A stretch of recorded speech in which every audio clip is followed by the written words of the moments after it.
বিয়ে করবি না? পাগল নাকি? বিয়ের নামে আজকের জেনারেশনের রিয়াকশনটা খানিকটা এরকমই। মেয়েরা বলছে আমি আমার মায়ের মতন জীবন চাই না, আর ছেলেরা ভাবছে আমি চাই এমন জীবনসাথী যে মায়ের মতন সংসার সামলাবে আপোষহীনভাবে, কিংবা ভাবছে যদি ডিভোর্স হয় তাহলে অ্যালিমানি গুনতে হবে বড় রকম। বিয়ে শব্দটাই যেন এক ভয়ঙ্কর বোঝা হয়ে গেছে। কিন্তু কেন এমন হলো? কে দায়ী আমাদের এই মানসিকতার জন্য? একটা কঠিন সত্য, আজকের সম্পর্কভিত্তিক বীজ কিন্তু আমাদেরই পরিবারে রোপিত হয়েছিল। বিশ্বাস না হলে একটু শুনুন।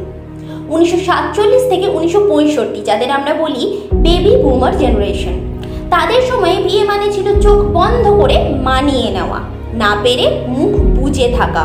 মেয়েরা ত্যাগ করত, ছেলেরা পুরুষ হওয়ার মানসিকতায় দায়িত্ব ছেড়ে ফেলত। এবং ঠিক এখান থেকেই শুরু আজকের ভয়। আমার মা সারা জীবন সহ্য করেছে, আমি করব না। আমার বাবা কাউকে জবাব দেয়নি, আমিও চাই তেমন স্বাধীনতা। দুজনেরই চাই নিজস্ব জীবন। কিন্তু যখন দুই পৃথিবী এক ছাদের নিচে আসে, সংঘর্ষ শুরু হয়। একটা অপ্রিয় সত্য বলি, ভারতে শহরাঞ্চলের বিবাহ বিচ্ছেদের 60%-এর পেছনে একটাই মূল কারণ, অপ্রয়োজনীয় পারিবারিক হস্তক্ষেপ। সোজা করে বললে দুই পরিবারের ইগোতেই ভেঙে যাচ্ছে একটা নতুন সংসার। এখন আপনি হয়তো ভাবছেন আপনাদের মা বাবা তো ভালোই চায়, একদম ঠিক, কিন্তু ভালো চাওয়ার মধ্যে নিয়ন্ত্রণ ঢুকে গেলে সম্পর্ক সেখানেই ভেঙে পড়ে। এখনকার ডিভোর্সেরও অন্যান্য আরও কারণ আছে, যা আমরা সবাই জানি। সময়ের অভাব, ব্যক্তিত্বের সংঘাত, আত্মমর্যাদার লড়াই, কখনো কখনো ফিজিক্যাল বা মেন্টাল ভায়োলেন্স। কিন্তু আজ আমরা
পুরনো প্যাটার্ন থেকে সচেতনভাবে বেরিয়ে আসতে হবে।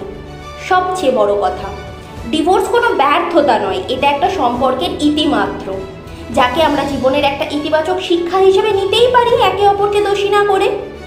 তবে কিছু জিনিস হয়তো এবার ভাবার প্রয়োজন। বিয়ে করতে ভয় পাচ্ছেন, কিন্তু কেন? নিয়ন্ত্রণের ভয়, হারানোর ভয়, দায়িত্ব নেওয়ার ভয়? তাহলে আপনার ভয়কে চিনুন, কারণ ভয়টা আপনার না, আপনার পূর্ব প্রজন্মের শেখানো, এবং সেটাকেই আজ ভাঙার সময় এসেছে। মনে রাখবেন, সম্পর্ক মানে সহ্য নয়, বিয়ে মানে আত্মত্যাগ নয়, আর ডিভোর্স মানে ব্যর্থতা নয়। এটা বুঝতে পারছে কিছু মানুষ, আর বাকিরা এখনো পুরনো শিকলে বাঁধা।